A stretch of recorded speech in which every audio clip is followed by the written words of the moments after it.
সালামু আলাইকুম, হ্যালো বন্ধুরা, কেমন আছেন সবাই? 2026 সালে যারা কানাডাতে মুভ করার প্ল্যান করতেছেন তাদের জন্যে আজকের আলোচ্য বিষয় হলো কানাডা 2026 সালে 7টি প্রায়োরিটি সেক্টরকে ফোকাস করবে। পার্মানেন্ট রেসিডেন্ট, স্টাডি পারমিট বা যে কোনো ভিসাই বলি না কেন, এখানে 7টি সেক্টরকে বিশেষভাবে প্রায়োরিটি দেওয়া হবে। সেগুলো আপনাদের সামনে ডিসক্লোজ করা, কম্পারেটিভ আলোচনা করা, এটাই মুখ্য উদ্দেশ্য। Canada immigration priorities in 2026 that you should know. The 2026 reset in one snapshot.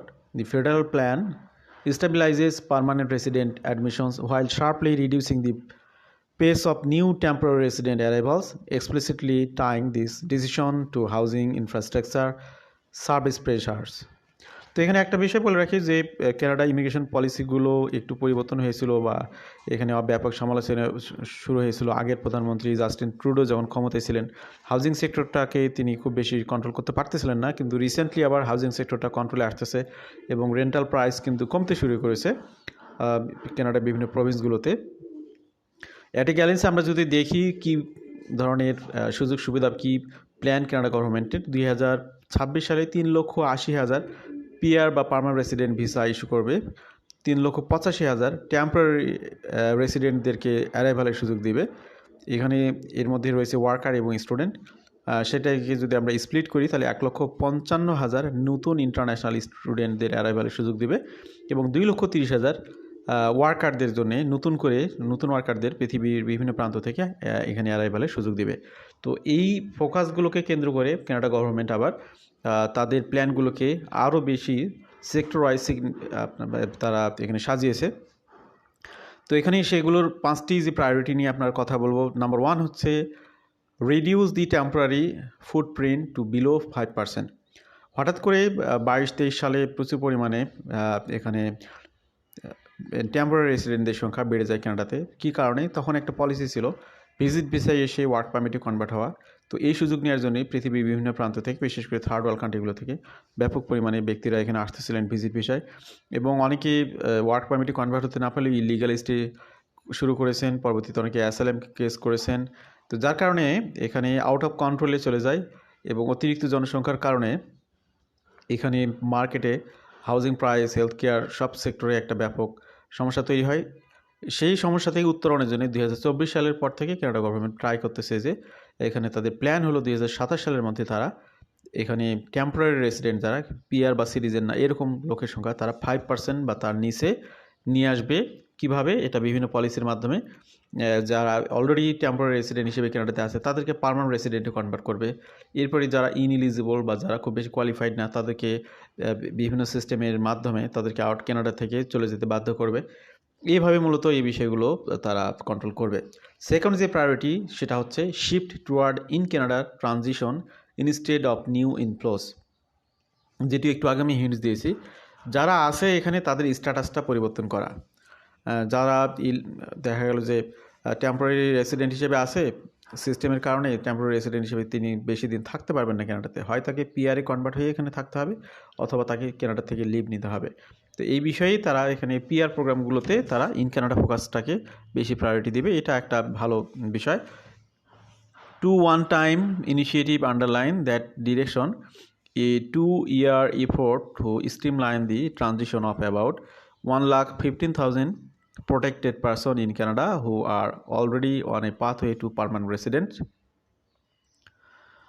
A initiative to accelerate the transition up to 33,000 temporary workers to permanent resident in 2026 and 27.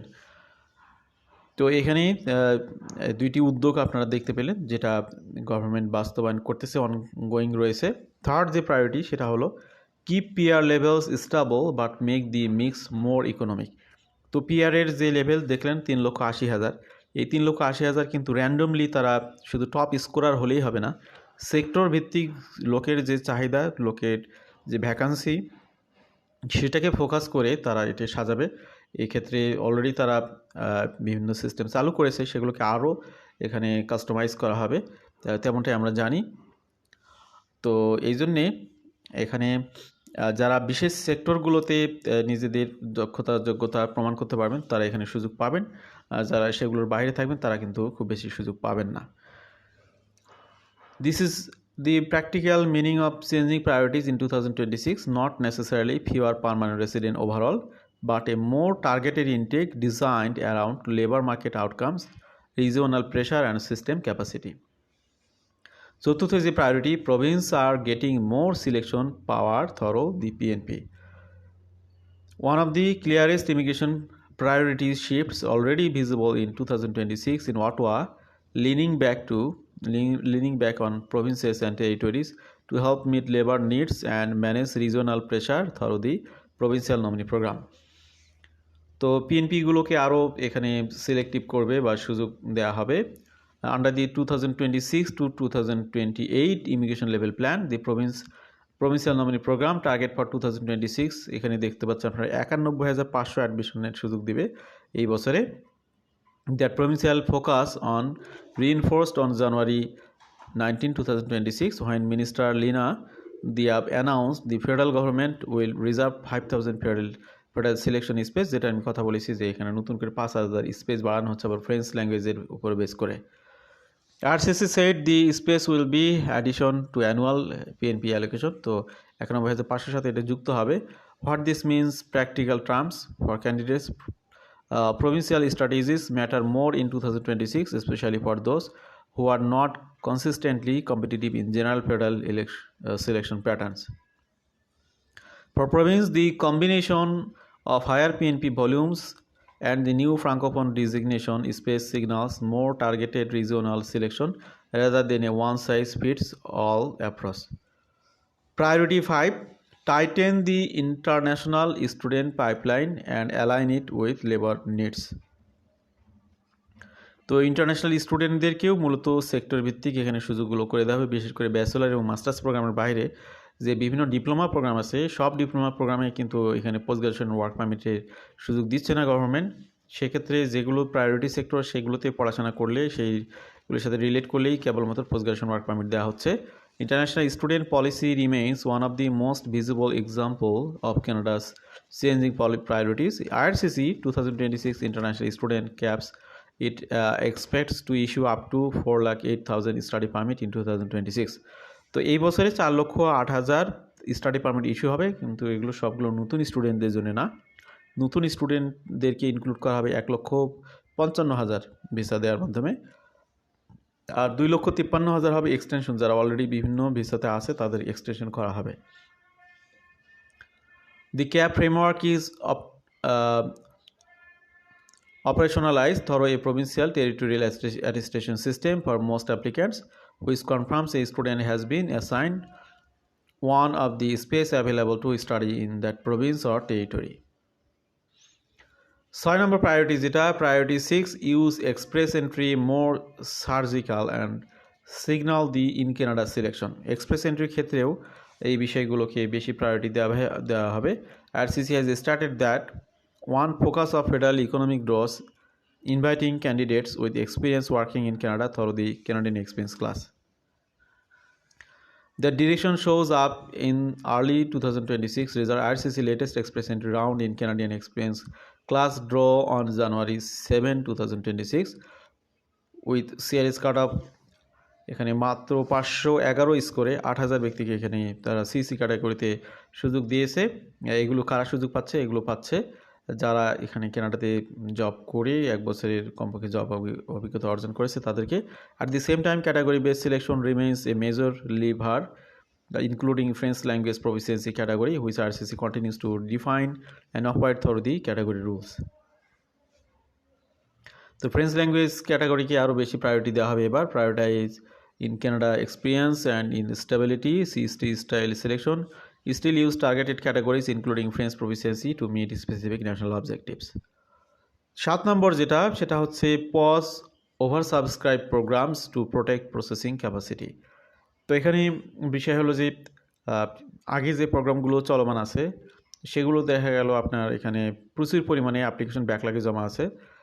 তো নতুন করে অ্যাপ্লিকেশন নেওয়ার ক্ষেত্রে গভর্নমেন্ট যে কোনো মুহূর্তে যে কোনো প্রোগ্রাম বন্ধ করতে পারে যদি দেখে যে এই প্রোগ্রামের জন্য যে পরিমাণে লোকের প্রয়োজন তারা অলরেডি ওয়েটিংয়ে রয়েছে, এবং সেগুলোই প্রসেস করে শেষ করা যাচ্ছে না, তখন করে নতুন করে তারা অ্যাপ্লিকেশন নেবে না। এবং এই কারণে বিল C-12 নামে একটি বিল পাস হচ্ছে বা এটা চূড়ান্ত পর্যায়ে, সেটার অধীনে এখানে ইমিগ্রেশন অফিসার বিশেষ ক্ষমতা পাবে। বিশেষ করে এখানে ইমিগ্রেশন অফিসার না, শুধু এখানে যারা আপনার মূল কন্ট্রোলিং পাওয়ার থাকবে তারা যে কোনো প্রোগ্রাম বন্ধ করতে পারে। এটার মাধ্যমে যেমন হচ্ছে এই বছরে কিন্তু হোম কেয়ার ওয়ার্কার প্রোগ্রামটাকে ক্লোজ করে দেওয়া হয়েছে, এটাও তারা একটা বিশেষ সিস্টেম চালু করতেছে এই 2026 সালে। What this means of applicants and employers in 2026. Here is the real world translation of the priorities. If you are already in Canada, the system is increasingly structured to reward Canadian work experience and establish routes, including explicit transition initiatives. If you are outside Canada, pathways are becoming more selective and more targeted, with fewer new temporary entry space and tighter student permit management. তো out of Canada থেকে যারা কানাডাতে entry করার স্বপ্ন দেখবেন তাদের জন্য study পারমিটে আসাটাই বর্তমানে একটু হলেও সহজ অন্য যে কোনোগুলোর তুলনায়, এবং পরবর্তীতে সেখানে ইনসাইড কানাডা থেকে অন্য প্রোগ্রামে কনভার্ট হওয়াটা সহজ হবে। If you are relying on international student or temporary worker as a pipeline, 2026 is about planning within caps and policy constraints rather than assuming continuous volume growth. Canada's changing immigration priorities in 2026 can be summarized in 3 words: control, targeting, transition. তো এইভাবেই মূলত চলবে এই বছরটি। তো আমরা আমাদের আলোচনার শেষ প্রান্তে চলে এসেছি। আজকে আপনাদেরকে আমরা কানাডার প্রায়োরিটি সেক্টরগুলো নিয়ে ধারণা দেওয়ার চেষ্টা করেছি। আশা করি এখান থেকে অনেক মেসেজ পেয়ে যাবেন যে আপনার করণীয় কী সেটা আপনি নিজে নির্ধারণ করে নেবেন এখান থেকে অ্যানালাইসিস করে। ভালো থাকবেন সবাই, আল্লাহ হাফিজ, সালামু আলাইকুম।